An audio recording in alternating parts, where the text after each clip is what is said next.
اور استوانو جو میرے کسی بندے سے عداوت اور دشمنی کرے گا میں اسے دنوں ختم کر دوں گا، اعراض کرواؤں گا، اپنی توجہ رحمت اور رحمت ہٹا دوں گا اس سے، جیسے آپ ایک دوسرے سے چہرہ پھیر لیتے ہیں مخالفت کے دنوں میں۔ اللہ سب کو امن و عافیت عطا فرمائے۔ تو اللہ پاک بھی تو فرما سکتا تھا میں صرف اپنی توجہ ہٹا لیتا ہوں، اس کا کوئی عمل قبول نہیں کرتا ہوں، یہ بھی تو فرما سکتا، لیکن نہیں،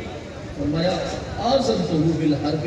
جو میری کسی بھی ولی سے عداوت اور دشمنی کا مظاہرہ کرتا ہے مجھے مخلوق بڑی پیاری ہے، لیکن یہ جتنا بڑا متقی پرہیزگار نمازی روزے دار ہو جائے اس کے معاملات میری بارگاہ میں تب چل سکتے ہیں جب میرے ولیوں کے ساتھ اس کا عقیدت اور محبت ہے، ورنہ میں اللہ پاک اس کے ساتھ حالت جنگ میں، اور یا اللہ کی دوستی کہ اللہ پاک کی دوستی، اور یا اللہ سے دشمنی اللہ پاک کی دشمنی ہے۔ اور آپ کو پتہ ہے کہ جب جنگ ہوتی ہے تو جو بھی غالب فریق ہوتا ہے طاقتور فریق، وہ دوسرے فریق کے قیمتی ترین ایسٹس اور سب سے مضبوط اثاثہ جات کو وہ تباہ و برباد کرنے کی کوشش کرتا ہے۔ رب کریم علی کل شیء قدیر ذات بابرکات ہے، جو ولی کا دشمن ہے وہ جتنا عالم ہو، جتنا فاضل ہو، جتنا متقی اور پرہیزگار حاجی و نمازی ہو، قیمتی ترین چیز اگر انسان کے لیے تو وہ ایمان ہے، اللہ پاک اس کے ساتھ حالت جنگ میں آ جاتا ہے، اور جنگ کا اصول یہ ہے کہ اپنے مد مقابل کی قیمتی ترین چیز کو تصرف میں لیا جاتا ہے۔ اس لیے اولیاء اللہ کی مخالفت، ان سے دشمنی، ان کی بارگاہوں سے دوری سب سے پہلے سلب ایمان کا موجب بنتی ہے۔ وہ بندہ کبھی مومن نہیں رہ سکتا جو اللہ کے ولیوں کے مد مقابلہ کرتا ہے۔ ایمان اس کا بچتا ہے اللہ تعالیٰ کی۔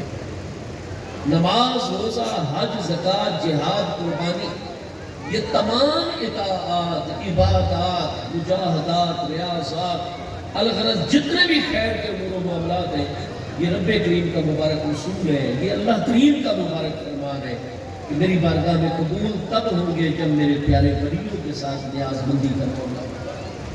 میرے دوستو، اس لیے جہاں ہم اللہ کریم کی بارگاہ کا ادب کرتے ہیں، حضرات انبیاء کرام رسولان اعظام علیہ السلام کی غلامی کو شرف حاصل کرتے ہیں،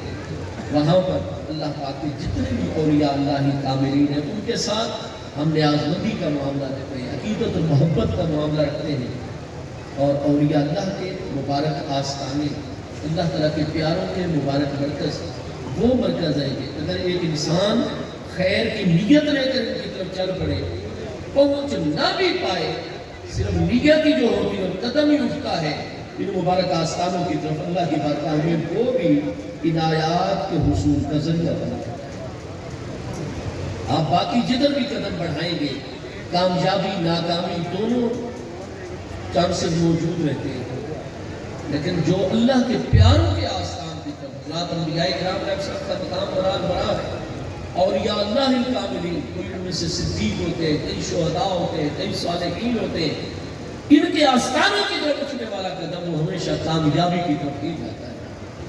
ہمارے پیارے آقا کریم علیہ التحیات و تسلیم کے ارشاد گرامی سے بھی چیز واضح ہے۔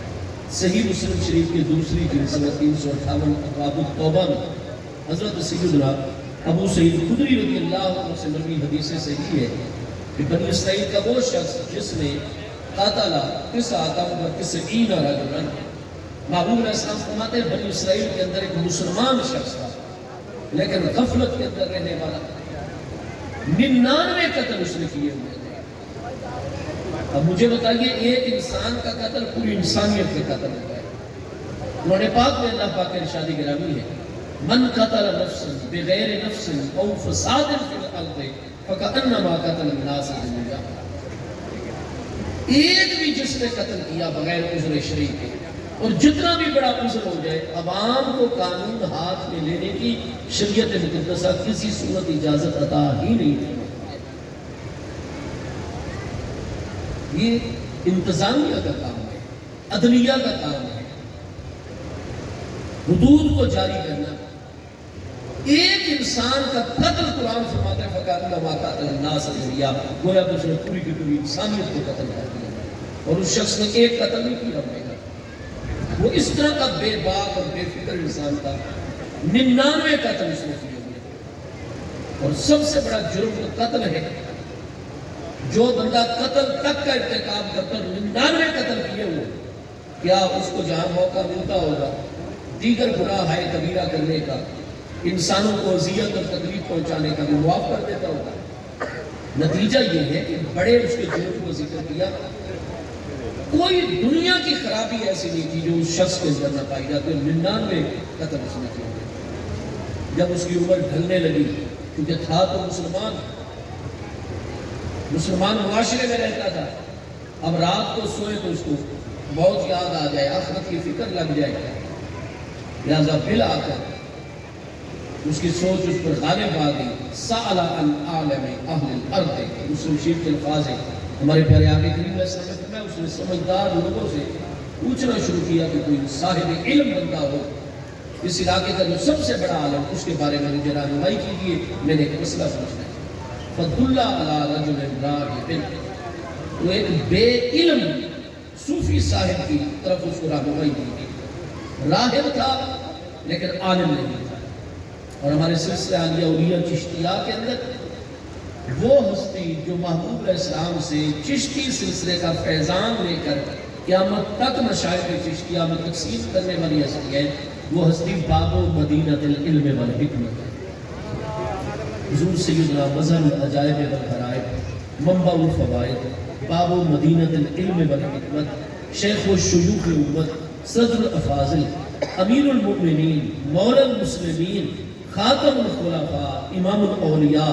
سیدنا مولا مرتضیٰ علی شیر خدا شاہ مشکل کشا کرم اللہ تعالی آپ نے اپنی خلافت حضرت سیدنا امیر المومنین امام حسن مجتبی رضی اللہ تعالیٰ عطا فرمائی۔ دوسرے آپ کے خلیفہ حضرت سیدنا امام حسین شہید کرب و بلا رضی اللہ تعالیٰ۔ تیسرے آپ کے خلیفہ ہم چشتیوں کے بزرگ حضرت سیدنا امام حسن بصری تابعی جو 110 ہجری میں بسر آپ، اور چوتھے حضور مولا کائنات کے علم شریعت کے ساتھ ساتھ طریقت معرفت حقیقت میں جو خلیفہ حضرت سیدنا زید ابن قمیل رضی اللہ عنہ کی ذات و برکات ہے، تو ساداتنا حسنین کریمین محبوب کے دل کی راحت اور آنکھوں کی ٹھنڈک، نوجوانان جنت کے سردار ساداتنا حسنین کریمین رضی اللہ عنہ، اور سیدنا و سید ساداتنا سیدنا امام حسن بن یسار بصری تابعی قدس العزیز اور سیدنا زید بن قمیل العراقی رضی اللہ عنہ، یہ چار ہستیاں ہیں جن کو مولا کائنات کی خلافت سلسلہ عالیہ اولیاء چشتیہ سیدنا حسن بصری کی ذات سے آپ حضور مولا کائنات کی ذات بابرکات سے لے کر آج تک ہمارے چشتی بزرگوں کو دیکھیں گے، ہر ہستی آپ کو اپنے دور کی علامہ فہامہ ہستی، اور آپ ہماری اگر سلسلہ عالیہ اولیاء چشتیہ کی بنیادی جو کتابیں اور ہمارے مشائخ کے ملفوظات کی جو کتابیں انہوں نے پڑھیں گے کہ ہمارے تمام کے تمام مشائخ چشتیہ رضوان اللہ تعالی اجمعین ان سب کا اتفاق ہے اس بات پر کہ سلسلہ عالیہ اولیاء چشتیہ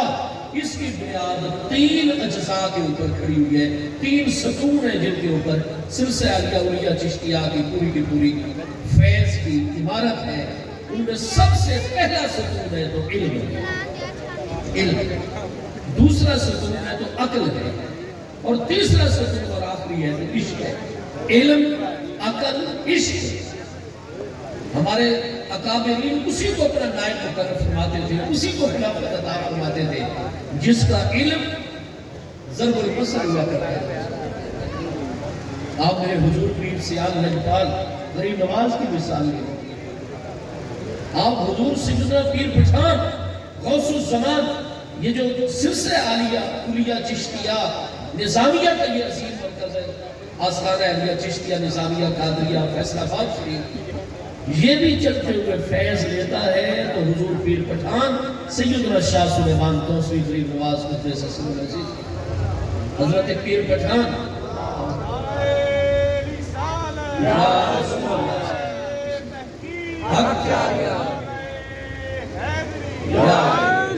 حضرت سیدنا پیر پٹھان شاہ سلیمان توسوی غریب نواز قدس سر العزیز جو 7 صفر مظفر سن 1267 ہجری میں کوثر مقدسہ میں رسالہ اقدس فرما رہے ہیں، 1443 سن ہجری جاری ہے۔ سر سید احمد خان صاحب اپنی کتاب آثار السنادید میں تحریر کرتے ہیں کہ حضور پیر پٹھان حجت الاسلام غوث الزمان سیدنا پیر پٹھان شاہ سلیمان توسوی غریب نواز رضی اللہ عنہ کی وہ ذاتیں برکات ہیں کہ شہر او از کاف تا کاف، کہ آپ زمین کے ایک کنارے پر چلے جائیں اور سفر شروع کر دیں اور آپ کے پاس وسائل اور ذرائع ہو اور آپ زمین کے دوسرے کنارے پر پہنچ جائیں، آپ کو اس کنارے سے لے کر اس کنارے تک پوری روئے زمین پر اگر شہرت نظر آئے گی اور جاری و ساری فیض نظر آئے گا تو وہ حضرت شاہ سلیمان توسوی غریب نواز رضی اللہ عنہ، اور آپ کا علم اس درجے کے اوپر ہے، ظاہری علم بھی، کہ دہلی سے پیدل چلتے ہیں استاد العلماء علامہ حیات محمد دہلوی صاحب رحمت اللہ تعالیٰ نے، کہ جتنی درس نظامی کی کتابیں اور علوم و فنون کے دقیق ترین مقامات تھے وہ شعراء رکھتے تھے ان کے حل کرنے کے حوالے سے، لیکن جب وہ خود کسی مقام پر الجھن کا شکار ہو جاتے علمی مسئلے میں اور لا ینحل موقع علمیہ بن جاتا اور اس مقام کو دقیق مقام کو حل نہ کر پاتے تو پھر آپ توسا مقدسہ کا سفر کرتے، فرماتے اس وقت بر صغیر میں ہر علمی مشکل کو حل کرنے والی ذات ہے تو حضور غوث الزمان حجت الاسلام شہباز چشت سیدنا پیر پٹھان شاہ سلیمان توسوی غریب نواز رضی اللہ عنہ کی ذات برکات، میرے حضور پیر سیال نجفال غریب نواز سیدنا اعلیٰ حضرت سیالوی حضور خواجہ خواجگان شمس دوران سیدنا خواجہ محمد شمس الدین شمس العارفین سیالوی صاحب غریب نواز قدس سر العزیز، آپ فرماتے ہیں جب میں اپنے استاذ عظیم وقار استاذ الکل علامۃ البحر استاذ الاساتذہ حضرت علامہ محمد علی مکھڑوی چشتی غریب نواز رضی اللہ عنہ کے ساتھ پہلی مرتبہ توسا مقدسہ میں حضور پیر پٹھان کی بارگاہ میں حاضر ہوا تو آپ کے مدرسہ عالیہ توسا مقدسہ کے اندر طلباء اور ہزاروں کے صرف میں نے استادوں کی تعداد گنی تو 200 اساتذہ کرام پڑھا رہے تھے۔ یہ جو آج اس دور مشکل ترین نازک دور میں جب سکھ مکمل پنجاب پر غالب آ چکے تھے، 90 سال کے لیے بر صغیر جب انگریزوں کی عملداری میں جا رہا تھا، اللہ پاک نے اس وقت اس امت کی کشتی کو ساحل مراد تک بحفاظت پہنچانے کے لیے جس ہستی کو جلوہ گر فرمایا وہ سلسلہ عالیہ اولیاء چشتیہ کے شہباز حضرت سیدنا پیر پٹھان شاہ سلیمان توسوی غریب نواز کی ذات برکات۔ آپ ہمارے جمیع مشائخ کو دیکھیں گے علم کے اندر بے مثال ہستیاں ہوئی اپنے دور کے اندر، سلسلہ عالیہ اولیاء چشتیہ نہیں اس وقت تک کسی بھی دل کے اندر جڑ پکڑ سکتا، اور اگر اس سلسلے کے فیض کرے گا تو آپ کو علم کی طرف بھی آنا ہوگا اور اپنی عقل کو بھی ہر وقت بیدار کرنا۔ علم، عقل اور عشق ان تین چیزوں کے اوپر بنیاد ہے۔ میرے دوستو وہ راہب تھا لیکن تھا ان پڑھ، اس کے بعد شریعت طریقت معرفت حقیقت کا علم نہیں تھا۔ میں بات مکمل کروں 1-2 منٹ میں، یہ شخص چلا گیا اور اس راہب کے پاس جو بے علم تھا اس کے بعد جا کر سوال کیا، ایک ایسا شخص ہے جس نے 99 قتل کیے ہوئے، فَهَلْ لَهُ مِن تَوْبَةٍ، کیا وہ توبہ کرے تو اس کی توبہ قبول ہو جائے گی؟ اب وہ تھا راہب خشک، صوفی خشک، اس نے کہا جس نے 99 قتل کیے ہوئے اس کی کیسے توبہ ہو سکتی ہے؟ وہ تو پکا جہنمی ہے، اس کو جنرلی انہوں نے شک ہی نہیں ہے۔ اس طرح کی جب باتیں کی اس نے کہا بخشا تو اب میں نے جانا ہی نہیں، جانا تو اب میں نے جہنم میں، اتنا بڑا صوفی صاحب مجھے یہ فرما رہا ہے، اس کو تو نہیں پتا تھا کہ بے علم انسان ہے، اتنے بڑی شخصیت مجھے کہہ رہی ہے کہ تیری کوئی بخشش نہیں ہے۔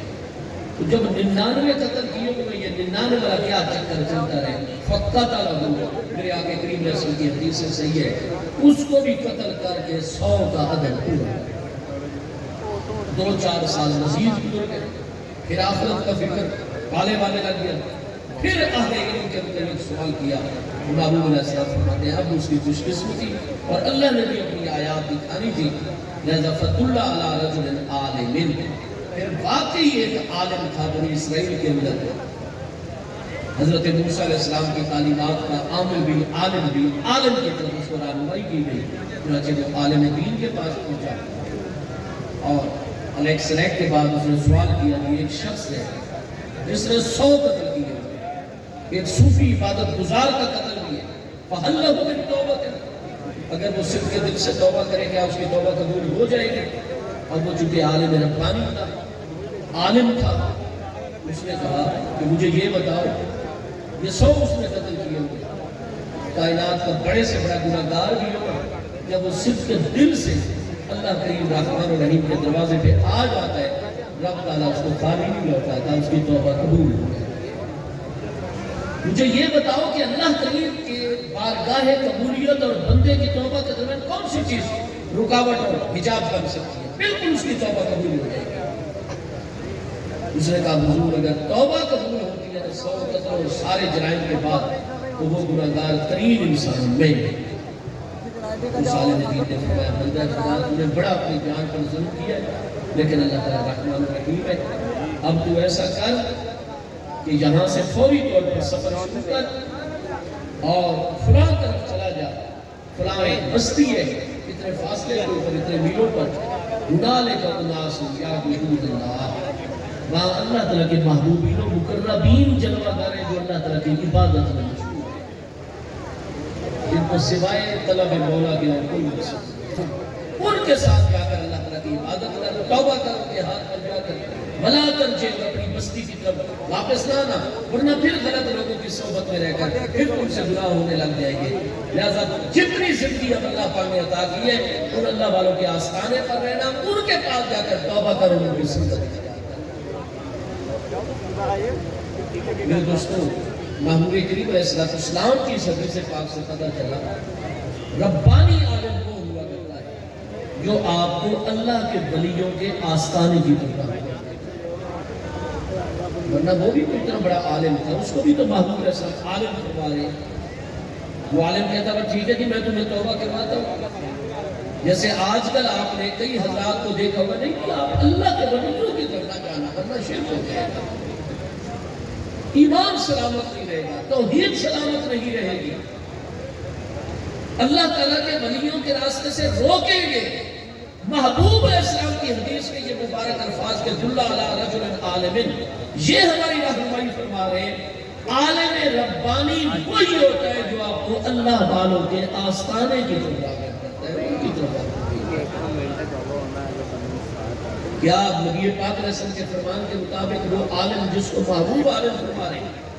وہ اللہ والوں کے آستانے کی طرف بھیج کر کیا وہ شرک کا جو تعلیم دے رہا ہے، باقی گناہوں سے توبہ کروانا چاہتا ہے، شرک میں اس کو مبتلا کرنا چاہتا ہے؟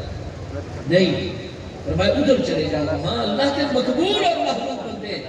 اور اللہ تعالیٰ کے مقبولوں کی جو کہ صفت ہوتی ہے کہ بڑے سے بڑا شقی اور بدبخت جس کی عقل بالکل ایک چڑیوں کا گھونسلہ بن چکی ہو گناہوں کے باعث، غلط سوچ کے باعث، جس کے سارے معاملات تباہ ہو چکے ہو، والدین کی وصیت کی سرف نہ کرتی ہو، اساتذہ کرام کی وصیت، اللہ والوں اور بزرگوں کی وصیت اثر نہ کرتی ہو اساتذہ کے لیے، تو یہ بندہ شقاوت میں مبتلا ہوتا ہے۔ وہ کہتے ہیں یہ ساری دنیا غلط ہے، ان کو پتہ ہی نہیں میں ساری دنیا کو سب سے زیادہ جانتا ہوں۔ یہ طریقہ ہمیشہ سخت دل بننے کا ہوتا ہے جو باقی سب کو غلط کہتا اور ایک اپنے آپ کو اس پر شقاوت والے جاتے ہیں۔ آپ اس کے سامنے جتنی قرآن پاک کی آیات پڑھیں گے اس کی شقاوت نہیں بدلے گی، آپ جتنی اس کو احادیث سنائیں گے، دلیلیں دیں گے، واعظ و نصیحت کریں گے، بڑے بڑے علماء کی مجلس میں آپ اس کو بٹھا دیں، بڑے بڑے کامیاب لوگوں کی صحبت میں بٹھا دیں، دنیاوی طور پر کامیاب، اس کے دل کی دنیا نہیں بدلے گی۔ شقاوت کو سعادت سے اگر کوئی تبدیل کرتا ہے تو اللہ کا ولی اس کی مجلس اور نگاہ عنایت ہے۔ اسی باب میں مسلم شریف کے اسی مقام پر حدیث صحیح ہے، باب ذکر کے اندر دوسری جلد میں محبوب کریم علیہ السلام نے فرمایا ہمول جلاسال لا یشکا بہم جلیسہم، اگر کوئی شکی ہے اور اپنی شکاوت کو ختم، وہ کہتا ہے کہ میں کوشش بڑی کرتا ہوں لیکن مسجد میں جاتے ہی میرا دل گھبرانے لگ جاتا ہے، اور کوئی میلہ لگا کھڑا ہو تو میری طبیعت ایسے خوش ہو جاتی ہے جیسے اگر آپ مچھلی پانی میں جاتا ہے۔ جب بھی خیر کی نیت کرتا ہوں تو نہ تو مصیبت پڑ جاتی ہے، نماز کی مجھ سے پابندی نہیں ہوتی، روزے کی مجھ سے پابندی نہیں ہوتی، فضولیات میں پوری رات جاگ لیتا ہوں، لیکن ابا جی بیمار ان کے قدم دبانے تو میں ایک منٹ بھی طبیعت اٹھا جاتی ہے، خیر کی طرف تو طبیعت جاتی نہیں۔ بقول مرزا اسد اللہ خان غالب کہ جانتا ہوں ثواب زہد و طاعت پر طبیعت ادھر نہیں جاتی، معاملہ یہ ہے کہ یہ شقاوت کی علامت ہے کہ جتنے واحد تباہی معاملات ہوں ادھر آپ کو خوشی خوشی ملے، اور جب بھی آپ خیر کے راستے پر چلے جائیں تو آپ کا سینہ تنگ ہونے لگتے ہیں۔ یہ شقاوت کی سب سے بڑی نشانی ہوتی ہے، اور یہ تقریروں سے بھی ختم ہوتی شقاوت۔ اگر یہ شقاوت سعادت میں بدلتی ہے تو محبوب علیہ السلام نے فرمایا پھر روئے زمین پر نگاہ ڈالو، ہم الجلاساء لا یشقی بہم جلیس، فرمایا کسی ولی کے آستانے پر جاؤ، کیونکہ جو ان کے ساتھ جا کر بیٹھتا ہے لا یشقی، اس کی شقاوت پھر موجود نہیں رہتی، وہ سعادت میں تبدیل ہو جاتی ہے۔ انوار ایسے ہوتے ہیں اللہ پاک کے پیارے ولی کے، شقاوتوں کو سعادت سے بدلنے کا ایک ہی ذریعہ کائنات میں وہ اللہ کے اولیاء کا آستانہ ہے۔ میرے دوستو، اولیاء اللہ کے ساتھ اس لیے ربط ضروری ہوتا ہے۔ اب وہ شخص جیسے ہی چلا، ولی نے اللہ تعالیٰ کے عالم بندے نے اس کو فتویٰ دیا، رہنمائی دی، چل پڑا توبہ کی نیت لے کر اللہ کے ولیوں کے آستانے کی طرف۔ محبوب علیہ السلام فرماتے ہیں تھوڑا سا فاصلہ اس نے طے کیا، ادرکت الموت، موت کا مقرر وقت آ گیا، اور حضرت ملک الموت سیدنا اسرائیل علیہ السلام نے اس کی روح قبض کر دی۔ جیسی اس کے جسم سے روح الگ کی، ملائکہ رحمت بھی آ گئے، ملائکہ عذاب بھی آ گئے۔ ملائکہ رحمت نے کہا ہم اس کو اپنے ساتھ لے کر جائیں گے، یہ بخشا ہوا شخص ہے، یہ اللہ کے ولیوں کے آستانے کی طرف جا رہا تھا، لہٰذا یہ ہمارے سپرد کر دیجیے۔ انہوں نے حضرت اسرائیل علیہ السلام کو درخواست دی، ملائکہ عذاب نے کہا حضور ہرگز آپ ملائکہ رحمت کے سپرد اس کی روح نہیں کریں گے، اس پر عذاب مسلط ہوگا برزخ اور آخرت کا بھی۔ اس نے 100 قتل کیے ہوئے، دنیا کا کوئی گناہ نہیں چھوڑا، لہذا یہ عذاب کا مستحق ہے، ہم اس کو لے کر جائیں گے اپنے شعبے کی طرف اور معاملے کی طرف۔ ملائکہ رحمت نے کہا دیکھو ہم مانتے ہیں اس نے 100 قتل کیے، کوئی گناہ نہیں چھوڑا، لیکن یہ توبہ کی نیت لے کر اللہ کے ولیوں کی طرف جا رہا ہے، اس لیے بخشا ہوا ہے۔ انہیں کہا توبہ تو ابھی نہیں کی، یا تو یہ اللہ کے ولیوں کے آستانے پر پہنچ جاتا ہے، عملی طور پر توبہ کر لیتا، نہ ابھی ادھر پہنچ سکا، نہ توبہ کر سکا، صرف نیت ہی ہے نہ توبہ کی، لہذا عذاب کا مستحق ہے۔ اے ملک الموت علیہ السلام سے ہمارے سپرد فرمائیے۔ محبوب فرماتے ہیں تخاصمت فیہ الملائکہ، فرشتے آپس میں جناب دونوں طرح کے دلائل چل رہے ہیں، اللہ پاک نے ایک فرشتے کو مقرر فرمایا اور اسے اس معاملے میں فیصلے کا علم عطا فرمایا۔ اللہ پاک نے فرمایا جاؤ وہاں دونوں کے بیانات سنو اور بتاؤ کہ میں نے آپ کو حاکم جج اور قاضی بنا کر بھیجا ہے، اور میری طرف سے ان کو یہ فیصلہ سناؤ کہ آپس میں مخاصمت اور جھگڑا نہ کرو، بلکہ ایسا کرو کہ عالم دین کے دروازے سے لے کر اللہ کے ولیوں کے آستانے تک درمیان میں جتنے بھی کلومیٹر بنتے ہیں وہ سارے کے سارے زمین کے فاصلے کو ماپ لو، پھر اس کا درمیان نکالو۔ اگر عالم دین کے دروازے سے لے کر اولیاء کے آستانے تک 5 کلومیٹر بنتے ہیں تو درمیان میں 2.5 کلومیٹر پر نشان لگائیے۔ اگر یہ نصف سے 2.5 کلومیٹر سے اللہ والوں کے آستانے کے قریب ہے تو یہ بخشا گیا، اس کو ملائکہ رحمت لے کر جائیں گے، اور اگر یہ پیچھے ہے تو پھر اس کو ملائکہ عذاب لے کر جائیں گے۔ حدیث سے صحیح ہے، محبوب علیہ السلام فرماتے ہیں قاس الارض، چنانچہ فرشتوں نے زمین کو ماپ کیا اور فوجد شبرا اقربا الی ذاکرین، اور اس کو صرف ایک بالشت جو ہے وہ اللہ والوں کے آستانے کے نصف سے زیادہ قریب تھا، فغفر له، اللہ تعالیٰ نے اس کی مغفرت فرمائی۔ ابھی اس نے توبہ تو کی نہیں تھی، توبہ تو ان کے ہاتھ پر جا کر کرنی تھی، اللہ والوں کے آستانے پر تو پہنچے ہی نہیں۔ دوسری زمین کے مقابلے میں صرف ایک شبر، ایک بالش جس کو آپ ایک گٹھ کہتے ہیں، وہ ایک بالش اللہ والوں کے آستانے کے زیادہ قریب تھا۔ اگر وہاں پہنچ جاتا پھر اس کے مقامات کتنے ہوتے، اگر وہاں جا کر ان کی صحبت اور مجلس کو عرصہ اختیار کر لیتا پھر مقامات کتنے بلند ہوتے۔ صرف باقی زمین کے مقابلے میں ایک بالش تو زیادہ قریب پہنچ چکا تھا، حالانکہ ابھی مزید 2.5 کلومیٹر کا ایک بالش کم فاصلہ رکھا ہوا تھا، لیکن اللہ تعالیٰ نے فرمایا جب یہ جا میرے پیاروں کی طرف رہا ہے، توبہ کی نیت سے جا رہا ہے، یہ کیوں محروم جائے گا؟ جو میرے ولیوں کی سنگت اور غلامی میں عملی طور پر آ جائے، میں کریم اس پر کتنا راضی ہوگا جو صرف ان کی نیت لے کر چلے اور وفات پا جائے، میں اس پر راضی ہو جاتا ہوں، اس کو بات کرتا ہوں۔ حضور سیدنا خواجہ خاقان یا رسول اللہ صلی اللہ علیہ وسلم وسلم.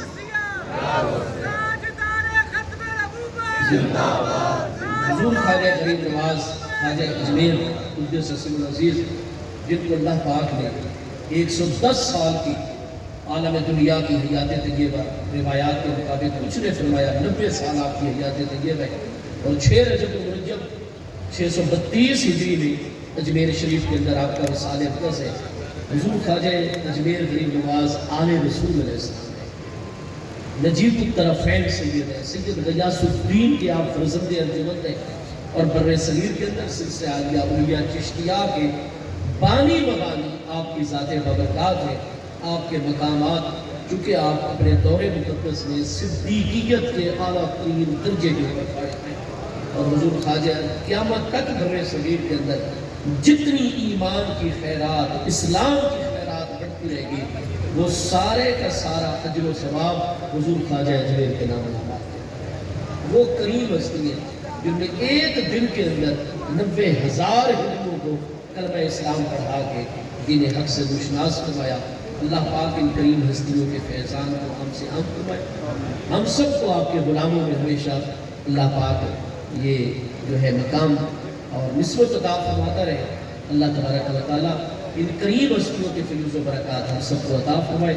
میں نے آپ حضرات کا بہت زیادہ وقت لے لیا. انشاءاللہ تعالیٰ آئندہ کی حاضری میں اللہ تعالیٰ کو منظور ہے ہمارے مشائخ چشتیہ کی نگاہ عنایت ہوگی تو آپ کی سیرت ہوتی ہے، کیونکہ میں دیکھ رہا ہوں کہ وقت بہت زیادہ ہو گیا ہے، اور میرے پیر سیال فرماتے ہیں کہ جتنا ہو سکے وقت جو ہے اس کو اللہ پاک آپ سب کو سلامت رکھے. ہمارے یہ مشائخ نظام اللہ پاک ان کے فیضان کو ہمیشہ جاری سے. حضور خواجہ